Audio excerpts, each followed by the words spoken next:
श्रीलक्ष्मी श्रीमहालक्ष्मी क्षीरसागरकन्यका उत्तिष्ठ हरिसम्प्रीते भक्तानां भाग्यदायिनी। श्रीलक्ष्मी श्रीमहालक्ष्मी क्षीरसागरकन्यका उत्तिष्ठ हरिसम्प्रीते भक्तानां भाग्यदायिनी।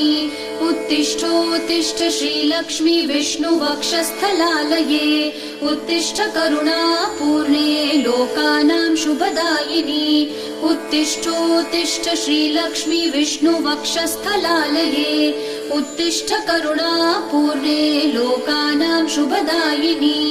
श्रीपद्ममध्यवसिते वरपद्मनेत्रे श्रीपद्महस्तचिरपूजित पद्मपादे श्रीपद्मजातजननी शुभपद्मवक्त्रे श्रीलक्ष्मी भक्तवरदे तव सुप्रभातम्।